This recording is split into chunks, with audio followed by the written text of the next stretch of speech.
My son-in-law held up the rusted toolbox and laughed. Not a chuckle, not a nervous laugh. A full, head-back, shoulders-shaking laugh right there in the solicitor's office. 3 days after we buried my wife of 41 years. I sat across the table and said nothing. I just watched him laugh. And I thought, she knew. She knew exactly what he was. My wife's name was Dorothy, though everyone who loved her called her Dot. She grew up in Geelong. Youngest of 4 kids. Father worked the docks. She had this way of going very still and very quiet when she was thinking hard about something. Not withdrawn, just present. Like she was listening to something the rest of us couldn't hear. I'm 73 years old. I've lived in the same weatherboard house in Ballarat for 38 years. I drove trucks for most of my working life, interstate runs mostly, which meant I was gone more than I was home for a stretch there in the 80s. Dot never complained about that. Not once. She raised our daughter, kept the house, worked part-time at the school canteen, and when I'd come home after a fortnight on the road, she'd have a hot meal on the table and act like I'd only stepped out for milk. I didn't deserve her. I've known that for a long time. Our daughter's name is Sophie. She's 38 now. She was always the serious one. Studied hard, got into law, moved to Melbourne. We were proud of her. Both of us. Dot used to cut out newspaper articles about law cases she thought Sophie might find interesting and post them to her. Even after Sophie told her she could just send them as emails, Dot posted them anyway. That was Dot. Sophie met her husband, I'll call him Marcus, at a legal conference about 6 years ago. He was a financial planner, smooth talker, good haircut. He had a way of steering conversations so that, somehow, whatever you'd been talking about ended up being about him, his opinion, his achievements. I noticed it early, but I kept my mouth shut. Sophie seemed happy. That was enough for me.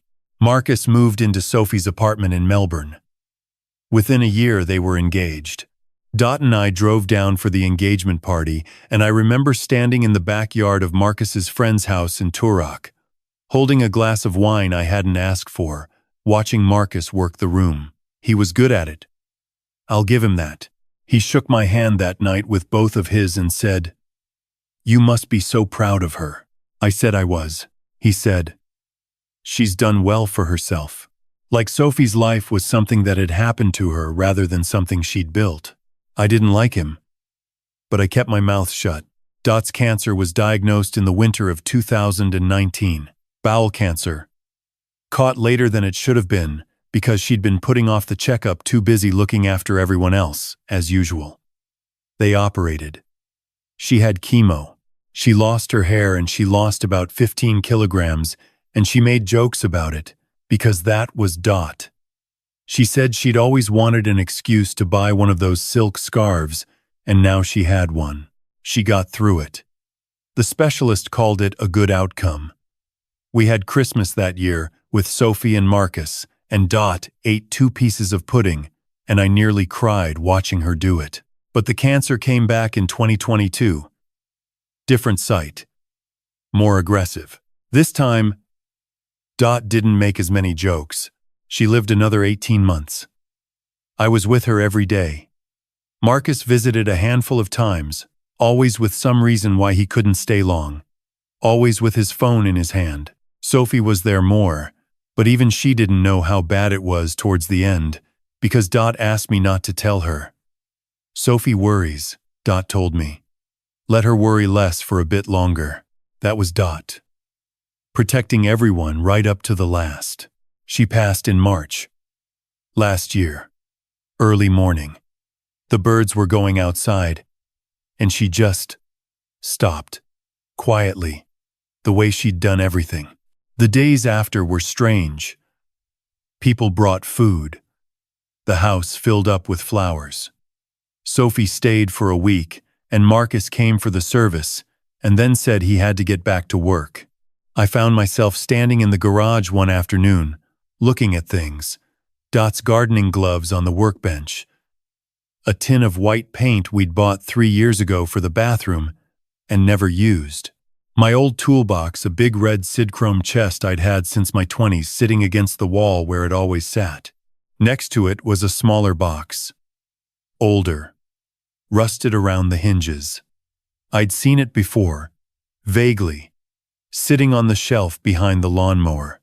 I'd always assumed it was a spare parts box from something I'd bought years ago and forgotten about. I'd never actually opened it. I didn't open it that day either. I had other things to think about.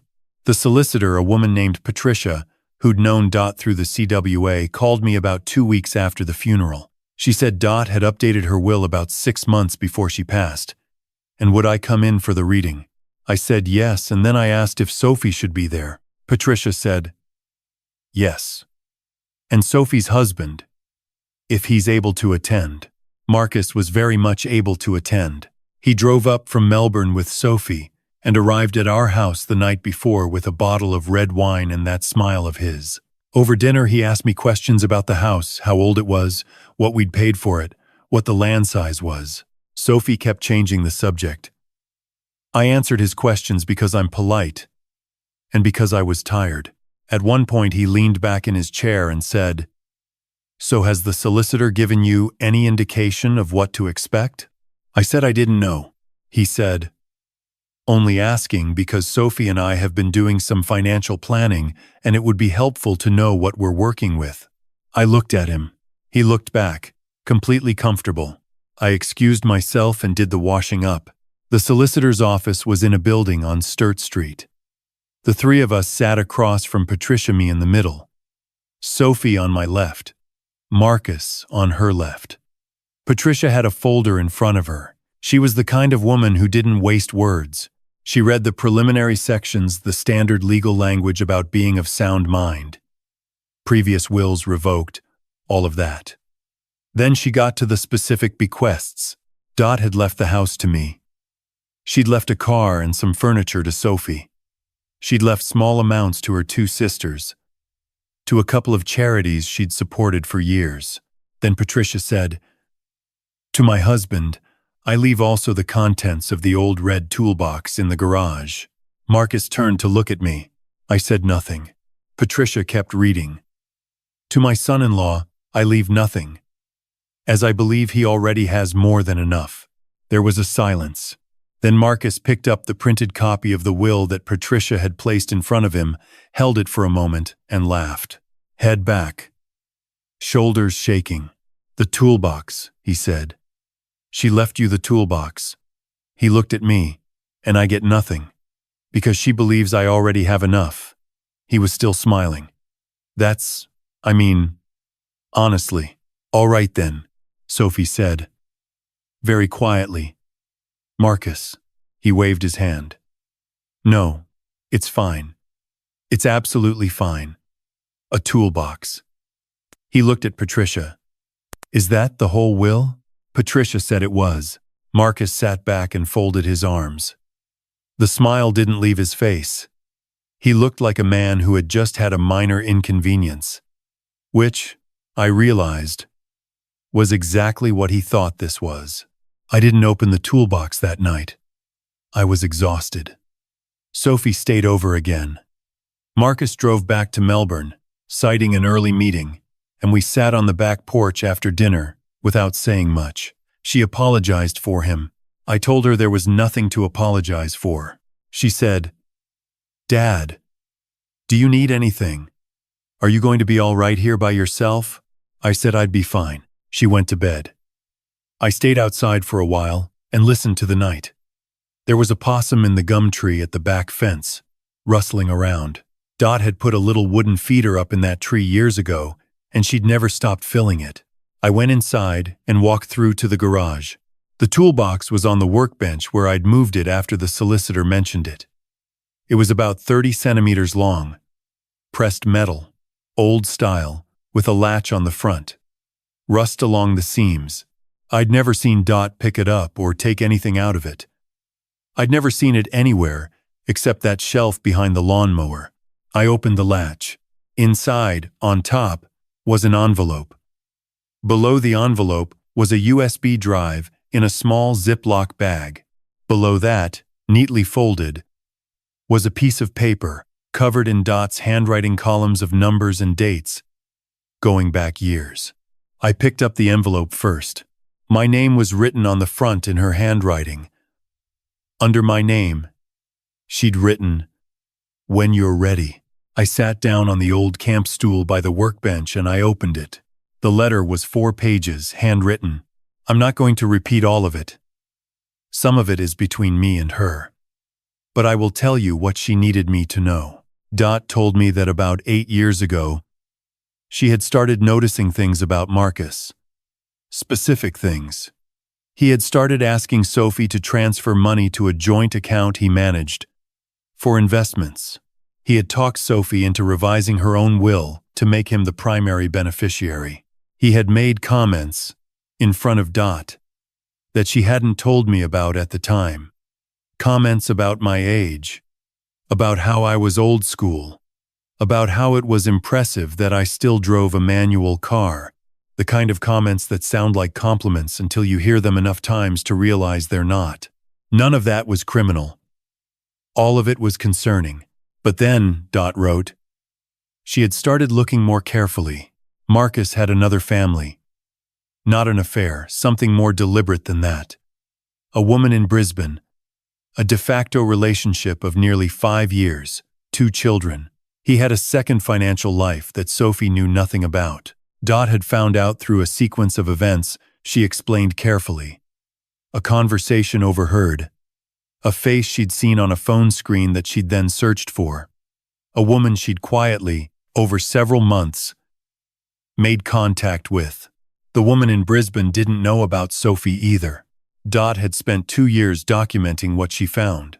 The piece of paper with the columns of numbers was a record of transfers she'd tracked money moving from accounts in Sophie's name to accounts Marcus controlled.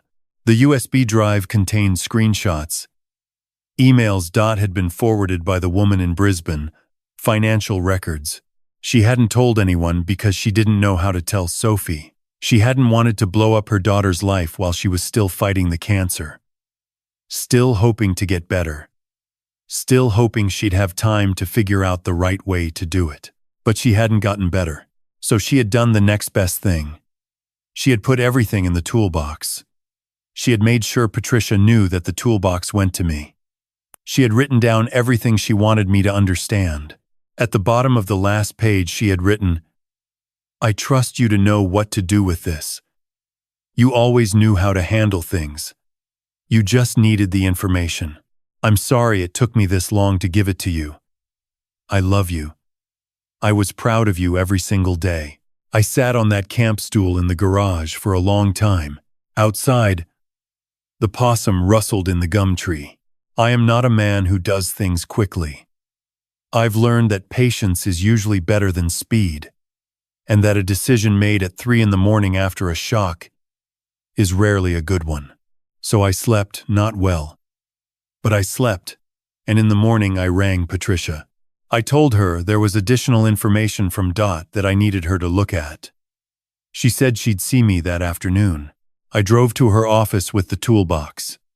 She went through the USB drive and the handwritten notes while I sat in the chair across from her desk. She was quiet for a long time. Then she took off her glasses and looked at me. She said, "Dot prepared this very carefully." I said I knew. She said, "You'll want to talk to a solicitor who specializes in family law and financial fraud. I can refer you to someone in Melbourne, and the Australian Federal Police have a division that handles financial crimes of this kind." I asked her if she thought it was solid. She put her glasses back on and looked at the screen again. She said, "I think Marcus has underestimated your wife considerably." I did not tell Sophie straight away. That was the hardest part. She rang me a few times over the following 2 weeks, and I told her I was fine, just taking things slowly, just getting used to the quiet. She said she understood. I spoke to the family law solicitor Patricia had referred me to a man named Andrew in his 40s. Very calm, very precise. He went through everything Dot had assembled and said it was, in his words, exceptionally well documented. He connected me with a financial crimes investigator. The investigation took 4 months. I won't go through all of it because, honestly, I didn't understand all of it. What I understood was the outcome.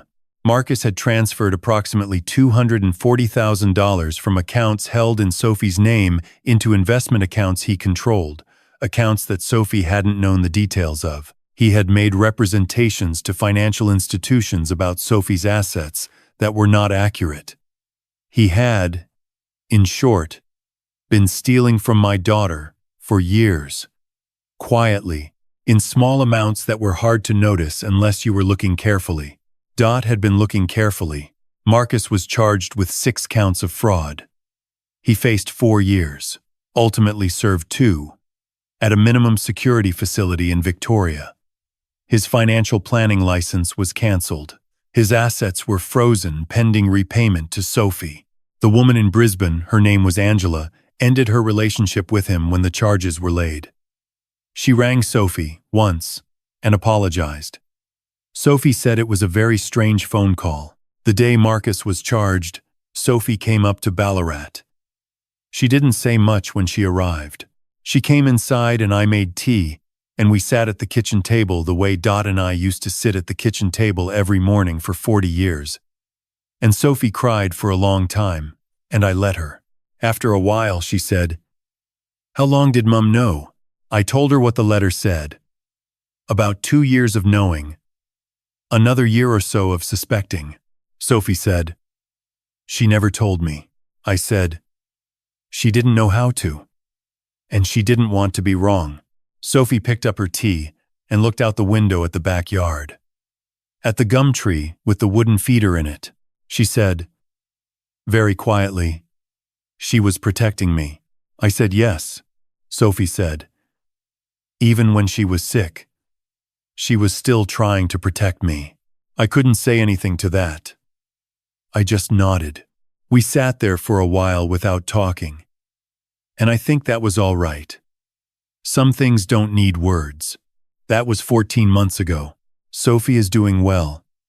She's still in Melbourne, in a flat she rents in Fitzroy she got out of the apartment she and Marcus had shared.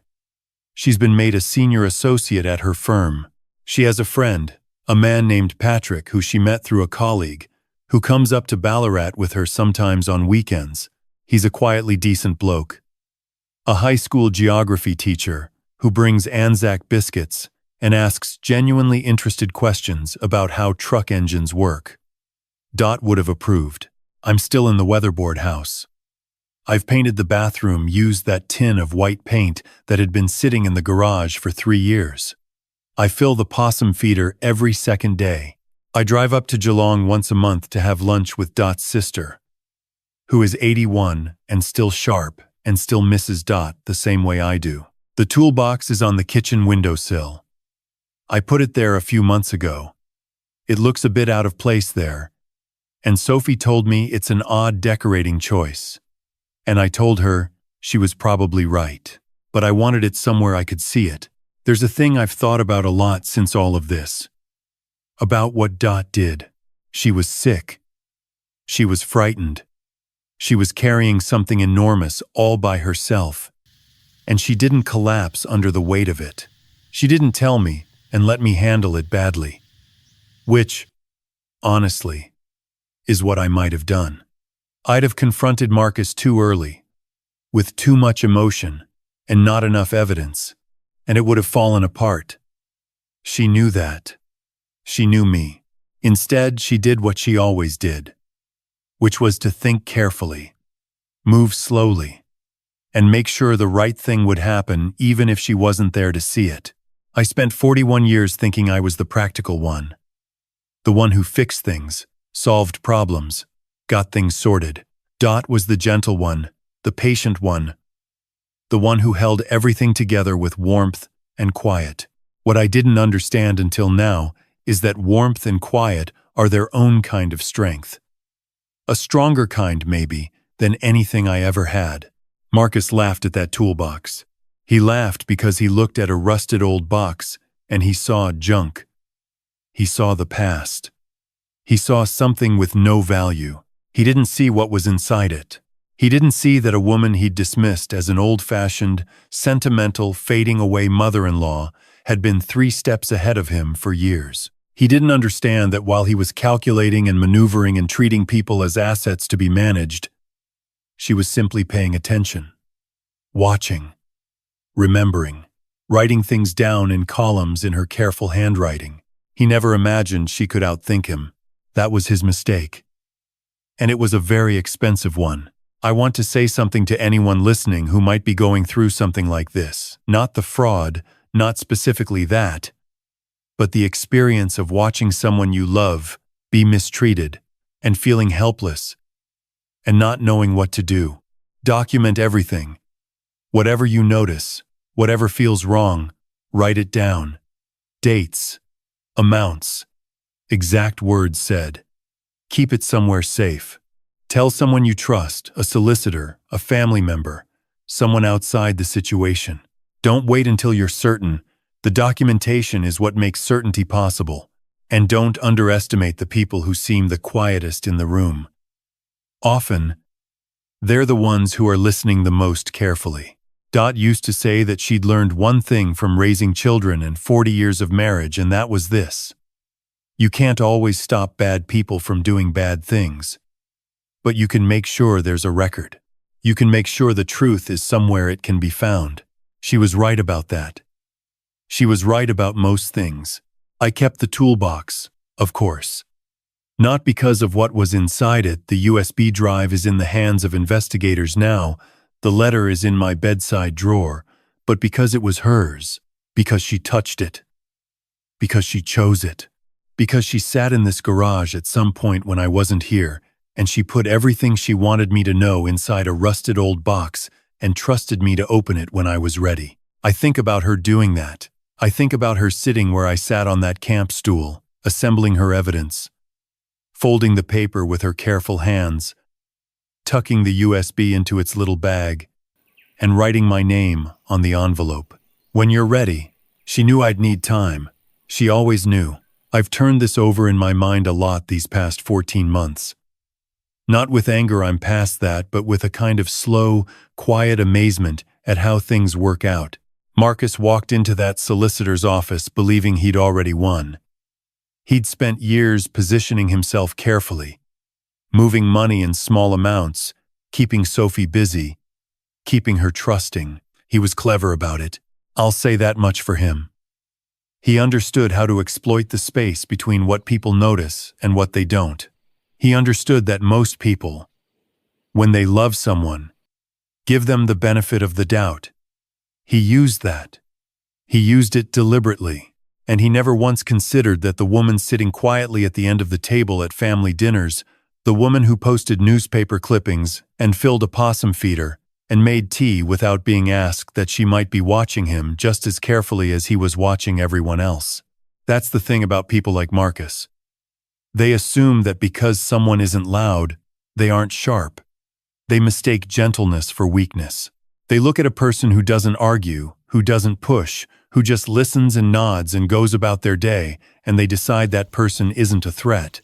They stop paying attention. Dot never stopped paying attention. She wrote things down.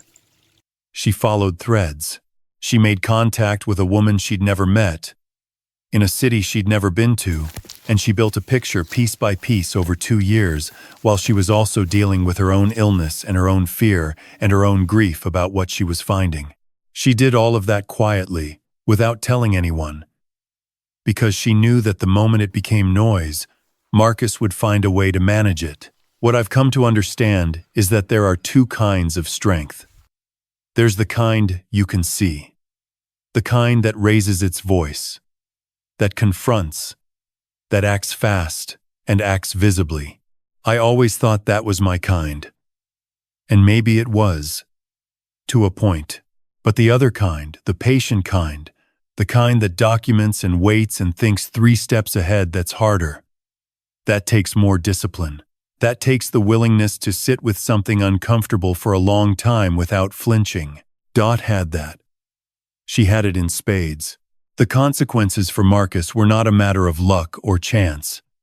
They were the direct result of his own choices, playing out exactly as they were always going to play out once the right information reached the right people. He made himself vulnerable the moment he started deceiving Sophie. He compounded it every time he moved money he shouldn't have touched. He sealed it the moment he sat in that office and laughed at a rusted old toolbox, because in that laugh he showed Patricia and me, and eventually a courtroom, exactly who he was. What I want anyone listening to take from this is simple. Be honest with the people who trust you. Not because you'll be caught if you're not, though you probably will be, but because the alternative is a life built on something that can't hold weight. Marcus had a wife, a career, a family in Brisbane, a financial practice with real clients. He had things worth keeping. He threw all of it away for money that wasn't his, because he decided the rules didn't apply to him. They always apply, and stay close to the quiet ones. Pay attention to the people in your life who don't make a fuss, who just get on with it, who are always slightly more on top of things than you realized. Those people are often carrying more than you know. They deserve to be seen. I wish I'd told Dot that more often. I wish I'd said, "I see how much you're holding. I see how hard you're working. I see you. I'm saying it now. It's late, but I'm saying it."